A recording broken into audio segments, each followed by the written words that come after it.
Welcome to the Positioning Show, where we discuss topics related to the practical application of positioning for marketing, sales, and product teams. I'm April Dunford, a consultant, author, and the world's leading expert on positioning for B2B technology companies. Hey, everybody. Welcome to another edition of the Positioning Show with me, April Dunford. How are you doing? So glad you're here. So good to see you. Most of you know that I started my career in product marketing. And even today, I still kind of think of myself as a product marketer. As a result, I get asked a lot about product marketing. I get asked a lot, like, how do I hire a good product marketer? How should we measure product marketing? What are the key skills that a product marketer should have? And I thought it would be really great to bring somebody on the show who's an expert on all that stuff, that we could have a good conversation about all things product marketing. So I'm really excited to have Tamara Grominsky come on the show. She's a very, very experienced product marketer. She's been a product marketing executive several times. She was recently the vice president of product marketing at Kajabi. She was also the vice president of product marketing at Unbounce, where later she got promoted to be the chief strategy officer. Today, she's a consultant and an advisor, but she also runs a really great community for product marketers. So I thought she would be a perfect person to bring on to have this conversation. I feel really lucky to have her on. Like, in fact, we recorded this podcast once, and then we had an issue with the audio, and I had to bring her back and record it again. And she was nice enough to do this show twice, even though you're going to only hear the result of it once. But we had such a great conversation. It was really fun. And she's just a great person too. So I think you folks are really going to like this one. Let's get right into it. Hey, so here we are. Hey, how are you? So good to have you on the podcast. I feel absolutely honored to be here. This is a pinch me moment. So thanks for having me. Oh my gosh. And let me tell you, it's been a journey to get here. Like I almost said, hey, thanks for coming on the podcast again, because we recorded this once and we had a technical issue, and now we're recording it again, but it's good. I think the second time's the charm here. Yeah. We have even more things to talk about now. So yeah, we got more things to talk about. It's going to be way better. Oh my gosh. So one of the reasons I was so excited to have you on the podcast is, positioning is kind of a product marketing thing. And so people ask me a lot of questions about product marketing. And I started my career in product marketing. I actually consider myself a product marketer. Like, if you had to ask me, what kind of marketer am I? I'd say I'm a product marketer. But I think you're way more of a product marketing expert than I am, to be honest. And so what I would like to have, I'd like to have a bit of a conversation about product marketing stuff with you, because I think my listeners would think that's fun. And they're always asking me questions, and maybe I'll just ask them to you and then just point them at this episode and say, listen to Tamara, she's got way better things to say about product marketing than I do. So do you have a definition for product marketing? Like, what do you think the key, and like sort of related to that is, what do you think the key responsibilities of a good product marketer are? Yeah, I've played with this concept a lot over the years. And I remember someone on my team a couple of years ago gave me a definition that I've basically used ever since, which is product marketing is the voice of the product to the market, and the voice of the market back to the product. And it's kind of that simple, but also way more complex, because 1,000 things lie under that. But I just love that definition, because I was like, yeah, that's what we do. It is a two-way street. We need to be kind of traffic controlling both sides of the street. And I think what the responsibilities are and like what that actually means at any given moment of time is going to depend on a ton of different factors, like the size of the company, the growth stage of the company, the go-to-market motion of the company. And so that's where I've kind of anchored on this being a definition that I think is all encompassing. And then digging deeper into what it means for you has to be a customized conversation. There isn't one, this is exactly what everyone does, and here's one job description we could all use. Yeah, I think I believe that too. Like, and I do think it really changes depending on the maturity of the company. Yes. Like, a lot of early stage companies don't have a separate product marketing function, but they're doing product marketing. Like, totally. They just don't have a person with that title. Are there a handful of things that you think product marketing should always be doing? Like, if that role exists, like, is there a handful of things they're always doing? Yeah, I think that they should always be the expert on the customer, whatever that means to you. And so it's understanding like who is our best customer right now? Who are the customers we should be thinking about next? And then getting a deep understanding of those customers, what motivates them, what drives them to purchase, who they are. So that's one thing. The next thing would be of expert on the market. So what market are you playing in? Who else is playing in that market? How do you stand out? What are your competencies or where are you falling behind? And then an expert in the product as well. I always say to be an effective product marketer, you need to know the product better than your product manager does. And so that's something to aspire to. And so I think all three of those things are true, regardless of go-to-market motion. And then I guess I would add messaging and positioning too, but I think that's a little bit more complex because there's so many players in that. Yeah. And I think if you do those first three things well, messaging and positioning is an outcome of that as opposed to an input. Like I think companies that have product marketing as a separate function do a lot better job on positioning. You still can't, like people have this idea, well, we'll hire this senior product marketer and they'll just do positioning. And I don't believe in that because I think you need input from other parts of the organization. Like you can never just do that thing on your own. Like if only it was that easy, and it never is. Do you think there's things that are different in product marketing? You know, if there's different go-to-market motions, like I get asked a lot about how does product marketing work if it's product-led growth versus more of a sales-led thing? Like, do you think about that? Do you think it matters? I think a lot about that because my career actually started in more, I would call a hybrid. And then I very quickly decided I actually probably skew more to the product side of product marketing. And so I ended up building a career in PLG, product marketing, I'd say. So most of the companies I've worked for have a self-serve go-to-market motion. It doesn't mean we don't have a sales team, but that's not our primary way that we go to market. But I've spoken to so many product marketers over the years. And so I've really thought about all the different versions of this. I think there's a few key ones. The first one is if you're in sales-led go-to-market, then sales enablement is going to be a thing that you need to deal with, right? So thinking about the big thing. Like not exactly. Just a little thing, like a big thing. Yeah. And like the buying journey is going to be completely different. You're going to have to, I don't want to say be more knowledgeable, but you're going to have to map out every stage of the buying journey, make sure you have the right message. You're equipping the sales team or whoever is kind of owning that part of the buying journey. You're basically embedded with sales in many ways versus in more PLG, you're really more embedded with the product team, right? And so you're still mapping the buying journey. You're still mapping the messages, but you're communicating the messages in a different way. So you're going to need to be much more proficient with tools like AppQues or Pendo. You're probably going to spend more time on the website journey or the onboarding journey of your customer.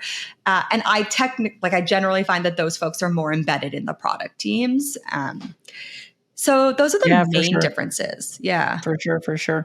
And then like, just to make it extra spicy, then you've got all these situations where you've got, you know, a big product like growth motion, and then you've got this sales thing that happens in over top at the enterprise level. And then you're actually doing both. Great. Exactly. And that's hard. And that's where you really do need to start having a scaling product marketing team because it's almost impossible for one person to be good at all of those things, right? How could you? You can't. And it's different skill sets as well. Like if you asked me to go build a sales enablement strategy right now, like I would know where to start, but I wouldn't do an exceptional job. And like, I'm honest about that. But if you asked me to go build a PLG go-to-market strategy, like I would nail it. Yeah, that's awesome. Okay, so what are the most common questions I get? I don't know if you have a good answer for this or not, but I'm going to ask it anyways because people ask me all the time. So everybody is trying to hire a product marketer.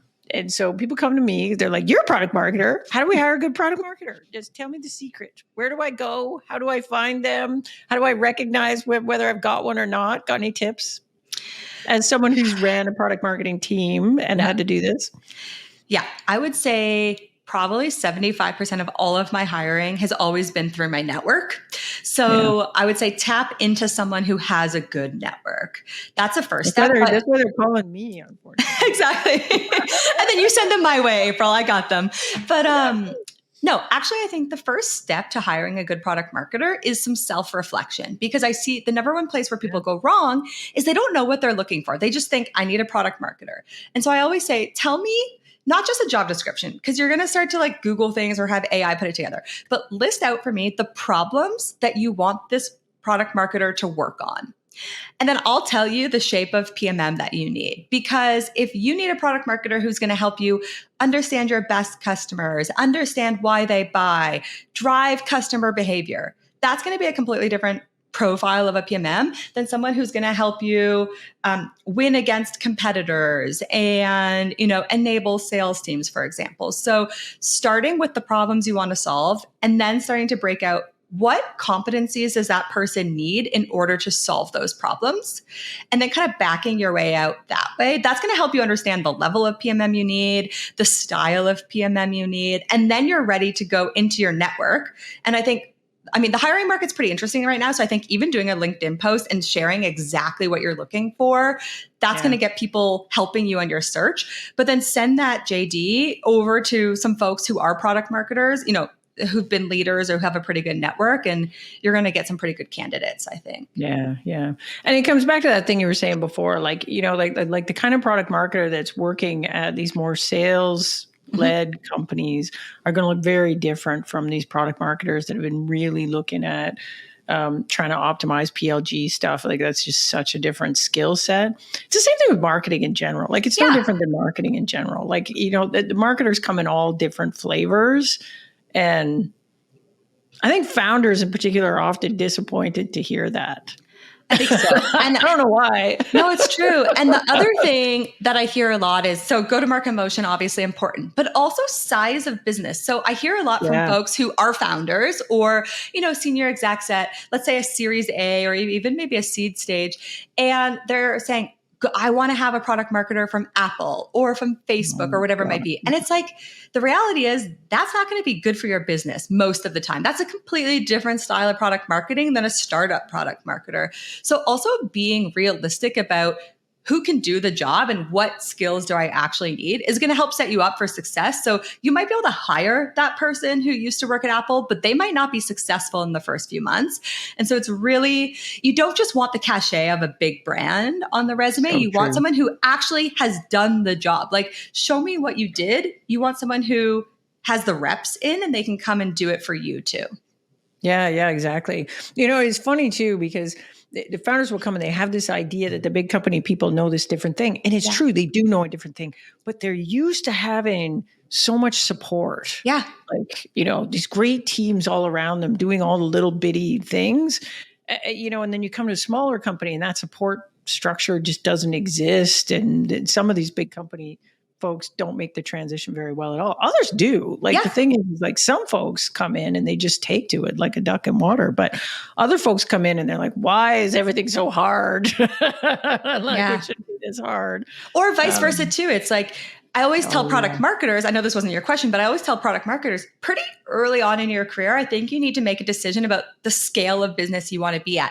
Because if you've worked in startups for 10 years, it's going to be pretty hard for you to go get a job at Meta tomorrow, because the same thing applies. A different skill set than what they're looking for. And so it's not that one is better than the other. It's just that what your competencies are and what your strengths are going to be completely different. And it is... Some of it is transferable, but a lot of it is going to be challenging. Yeah. I did a lot of flipping back and forth between little companies and big companies, because little companies I was working with kept getting acquired. And so it wasn't my choice. I was like, okay, you're an IBM now. All right. Guess I'm going to have to deal with that. But it was good because, you could really see the contrast between the two. Yeah. And what I liked about, the big company, I found very frustrating working there.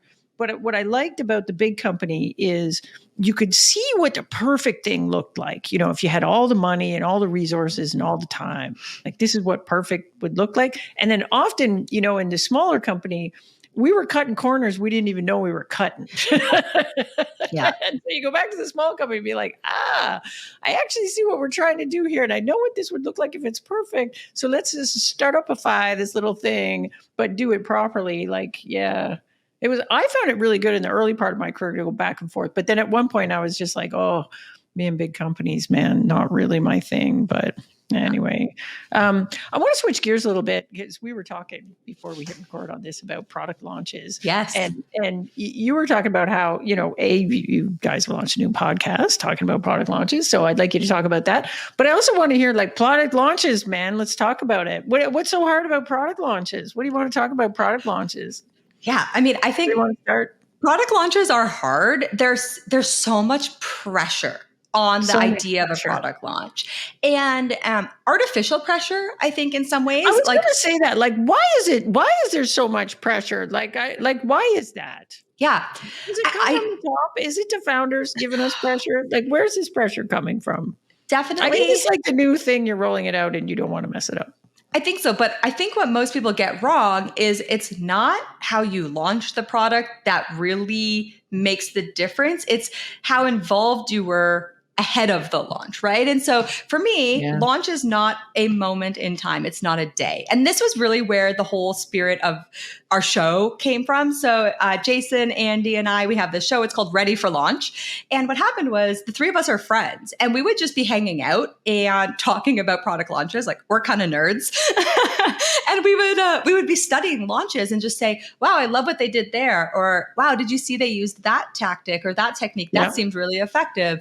And we actually started before the podcast, we launched a course because we were like, people don't know how to do product launches. People are planning for a campaign moment in time, but they're not getting the inputs. So they're not understanding the market. They're not understanding who their customer is. They're not pricing it. And all of those components are going to make or break the launch, right? And so we started a course, and then the course quickly evolved into the podcast, where on the show, we actually break down 3 product launches per episode, all with a theme. So we've been studying product launches for over a year now. And I've become more compelled than ever that you do not need to be a big brand to nail launches. You do not need to be a big, have a large budget to nail a product launch, but you do need to be intentional about who that launch is for.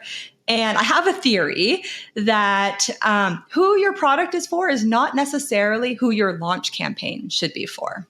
That's so interesting. So talk about that. How are they different? Why are they different? Okay. So when you're building a product, oftentimes you're building it for a large audience, right?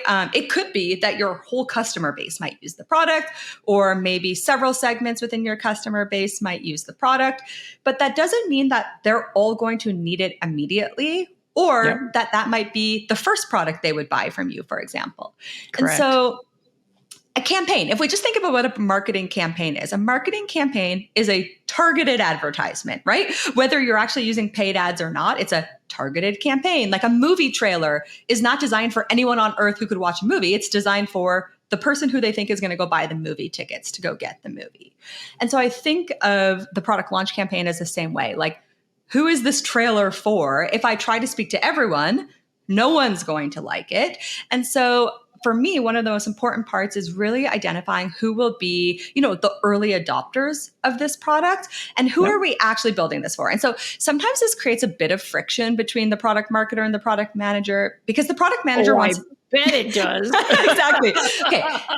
Because the product manager wants as many people as possible to use it, right? Which we do too. But we know that if we get the right customers to use it first, that's going to lead to positive customer advocacy, testimonials, word of mouth. We're going to be able to create sharper copy, sharper messaging, all the things that you already know, right? We're going to know where to insert it in the buying flow. We're not going to have sales reps pitch it to everyone, because that's going to be a waste of time, and it might be a missed opportunity to pitch something else. And so I spend a lot of time, and in the course, I teach folks on how to really identify who their best customer segment is. Yeah. And once you understand who that is for launch, what is the metric you're actually trying to move the needle on? So I'll give you an example of that. So you might find that there's a customer segment and you're like, actually, this segment is the best segment for launch. Not to say the rest of the customers won't use it, but this segment. They're the early adopters. Exactly. They're the people we expect to buy right at the launch. Okay. Yeah, they have the strongest pain right now that we can solve immediately. Or maybe we're launching a product, and even though we're launching it into general availability, we still know there's work to be done. And so we know we can service this customer right now and they'll be happy. And the other customers, we don't want to waste that opportunity. We're going to wait a little bit better. It doesn't mean we're not going to let them use it. We're just not going to target all of our efforts there. So now once you understand, you can start to understand, well, what's the actual opportunity with this customer segment? Like, for example, are we losing customers because we don't have this product feature? If so, really the focus of launch is, yes, to get them to adopt, but it's actually to improve retention and decrease churn. So that's a completely different campaign than say, oh, wow, with this customer segment, we're actually losing deals top of funnel. And so we think with this feature, we're going to be able to capture more market share. We're going to be able to increase our win rate. Again, a completely different launch campaign. The only way that we could decide that is if we know who that customer is and what's the business metric we're trying to move the needle on for that customer, not just adoption, but the actual business metric. Oh yeah, I love this. And so, you got an example? You're saying you guys are looking at the launch examples. Give us an example of somebody you think is doing a great job on this stuff. Yeah. So, of launches in general or of a segmented kind of campaign? I don't know, launches in general. Like, who's doing a good launch? So who should we be looking at that did a good launch? Tons of people. So I'll say one of my favorites was a company. It's actually a Canadian company. So it's called The Leap. It's actually owned by Thinkific, which is kind of their parent company. And so the Thinkific is a platform for creators. You can create courses, things like that. The Leap is Shout out Thinkific. We love you guys. Exactly. The Leap is basically a free tool for kind of earlier stage creators. But here's what I loved about it. And I covered this on one of our early podcast episodes. What they did is they thought ahead. So they started by building The Leap as a media company. And so we know that when you launch a product, if you launch a product and you don't already have activated channels, like it's going to fall flat. And so they built their audience and their channels before they were ready to build the product. So they started a media company. It was essentially like a newsletter and some content on social, all for creators. And so they weren't talking about any product. People didn't even know it was connected to Thinkific. Yeah. Then what they do is they start to engage with their readers, right? People love the content. I think I forget, about dozens of thousands of people are reading their content. So they're starting to understand, what are the challenges that these customers or these readers are experiencing? What's top of mind for them? What are the opportunities for us to fill and solve those problems? They decide on a problem that they think they can solve, which is kind of like this early start problem. Like, all of the tools that are out there today are all super expensive and require a heavy investment. What if you could get started in like 30 minutes and with a mobile first format, which is kind of a more modern take on how some creator platforms exist. So then they start building kind of quietly. And once they have their beta ready, they're able to launch to this massive audience that they've already built. And they had crazy results. They got like over 10,000 users within 3 months after launch, which was incredible. So I think they did an awesome job. That was one of my favorite launches probably that we've covered on the show so far. You know, it's interesting. It sounds a lot like the old Mint playbook. Do you remember you got to be older? No, I don't. But yeah, you got to be old. So when Mint first launched, they did exactly the same playbook. The same playbook. They had a blog. It was super popular. They had this huge community of people. They were taking inspiration from what was going on in the community, but then they were also building their own thing and seeding the fact that they were building their own thing. So by the time they actually launched this thing, it was like hugely successful, but they had this like built-in audience already developed. I love that playbook. Yeah. Another launch we talk about. So we don't just talk about software launches. I know that's mostly your audience, but I'll throw another fun launch in because, again, I think one of the things I've learned is by studying launches of all types, not just B2B, not just software, you can really get inspiration. It doesn't mean it's replicable, but you get inspiration. So one of them was the Michelin Guide. So the Michelin Guide is owned by the Michelin Tire Company, which many people don't know. And the story behind that was they needed to find a way to sell tires. And so they were trying to understand, like, how could we get people to use more tires? Well, we need them to drive more often. Right. And so they literally created a guide that would tell you where to drive to. And the whole concept behind the stars originally was if it was like 1 star, you could take a short drive to get there. If it was 2 stars, you could go off the beaten path. And if it was 3 stars, you should like plan a trip just to go there. And so again, it has a really interesting, when you think about like, what business problems are we trying to solve with this product, and some pretty creative ways of launching. So interesting. And so coming back to this idea of segmentation, like who the launch is for, how should people be thinking about segmentation? Because I find segmentation is so misunderstood. I feel like segmentation is one of these things that a lot of what people know about marketing in general is based on consumer marketing. Mm-hmm. And in consumer marketing, I believe that the way you do segmentation is it's different from how we end up doing it in B2B. But I'm curious, what do you think about segmentation? Like, how do we know we got the right segmentation? Like, how do we do it? Yeah. I think it depends on if we're a brand new startup and we have absolutely no data versus if we are at least, have a handful of customers. So I'm going to assume we have a handful of customers or we have many customers, which most businesses do that we talk to. And I think one of the mistakes that I often see people make is they look outward first. They say, wow, that's a large market. I want to own a piece of that market. But who you want to go after is not always who you're actually attracting or who you may be a good fit for. And I find this to be particularly true with founders or people who've worked at a company for a while. They get a bit stuck in this vision that they had originally, right? So what I love to do is I love to build a data set and I want to look internally before I look externally. So I want to say, who are the customers that we have today? Who's coming to us? Who's staying with us? And who's actually using the product, which sometimes people forget as well. So I build a data set of all the data you have. If it's a subscription business, let's assume for this case, it's like start date, how long they've been with you, what the MRR is, the LTV.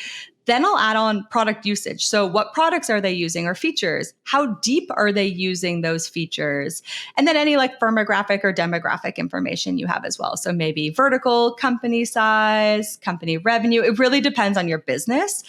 But what I want to look at is I want to look at any customer you've ever touched. So whether they were a prospect or whether they've churned, they all go into the same data set because that's going to give you a good sign of, well, our value proposition is appealing to this segment, but we're actually not meeting their needs right now because we're not closing the deals or they're churning. And what I'm looking for is your best customer right now with the state that your product is in. And usually this is a customer that you have a lot of, or at least a meaningful amount of. It's a customer that is basically good for business, meaning they have an affordable customer acquisition cost. They are generally sticking around, and then they're using your product. They're not just paying and forgetting about you. And typically what happens is out of this process, I'll have maybe 2 or 3 good segments that emerge. And that's when I look externally and I say, okay, could the market for this segment actually sustain my growth ambitions? Because what I have seen before is we find a really lucrative segment, but actually we're already 50% penetrated of the market. And because the market's so small. So what I'm looking for is what's the size of the market? What percent of that market hasn't been captured yet? And how fast is the market growing? And then you can start to make some strategic decisions. And I'd say one of the biggest pushbacks I get is, well, but we're building for someone else or we have this bigger vision. And so I always use the analogy of like the game of Risk. And so in the game of Risk, obviously we want world domination. But if you've played and won the game of Risk, you know that like you're not going to go after random different countries across the board. The best players know that you have to start by owning all of Australia, because when you own Australia, you get more play. No, it's true. It's true, April. Listen to me. Stick with me, okay? So when you own Australia... Okay. Everybody in Australia listening to this is like, wait a minute. This is the board game of Risk, okay? So when you own Australia, you get the bonus for owning a continent. And it's the smallest, easiest continent to own. So think of your target segment in this example as Australia. That's exactly it. Exactly. And then you're going to go out to the next adjacent territory and then the next adjacent. I'm not going to go from Australia to North America, right? And so that's basically the exercise to be done here. But this is straight Jeffrey Moore bowling pin strategy. Like the amount of times I talk about this recently, and like it's like, Jeffrey Moore's this old guy and his book has been around forever, and nobody remembers because nobody's read Crossing the Chasm in like 10 years or something.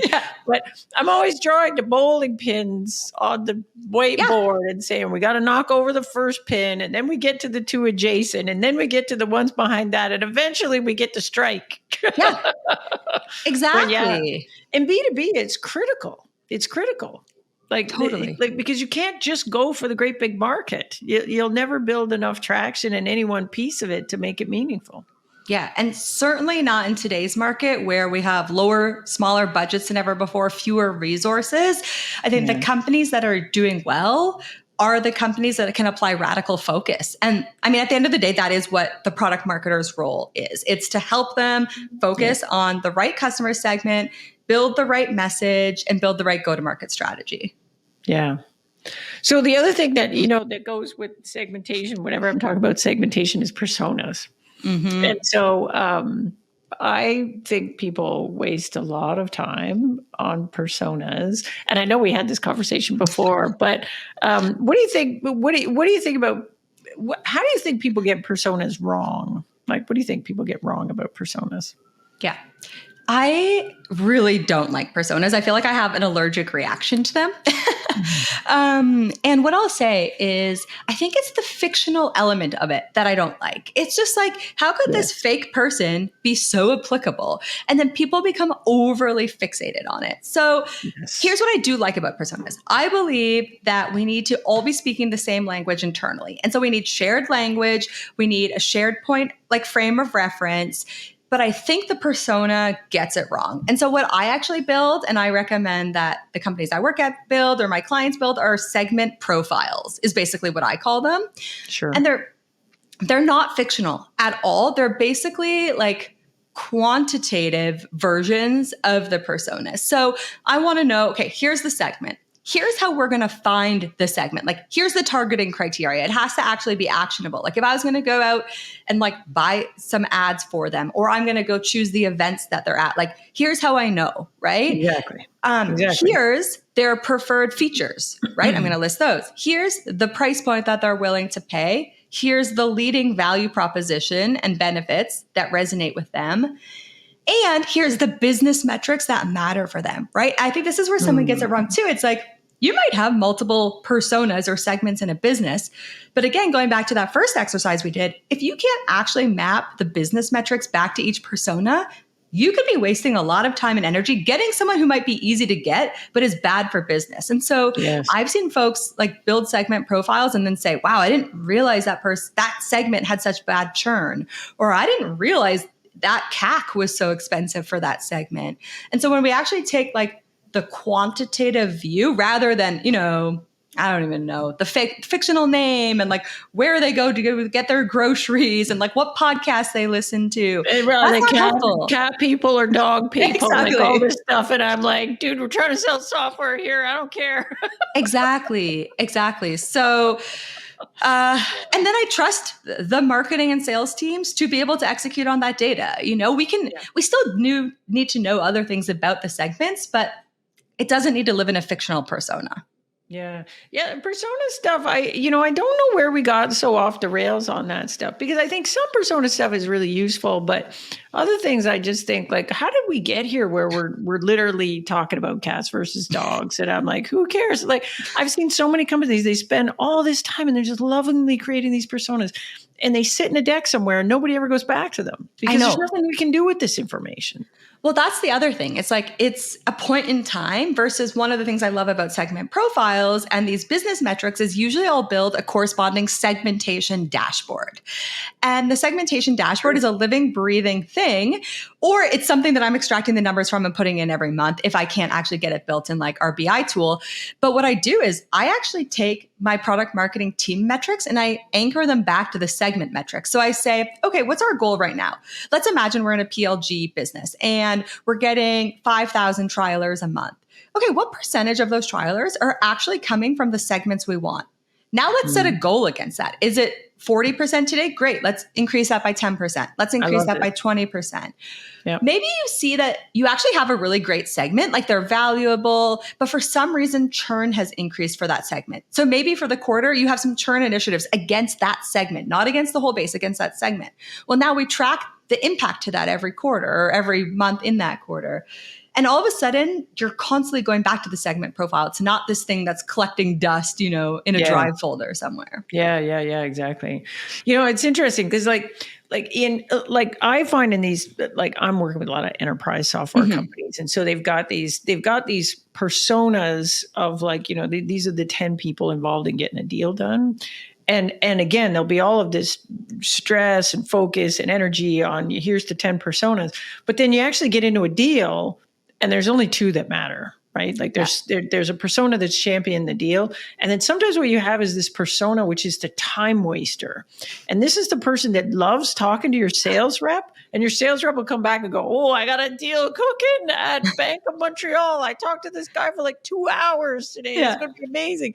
And then you find out that person has, no budget, no ability to drive a deal forward, no clout in the organization, no nothing. And there's this other persona. Anyways, I could go on and on. I don't know how we got so. I don't know.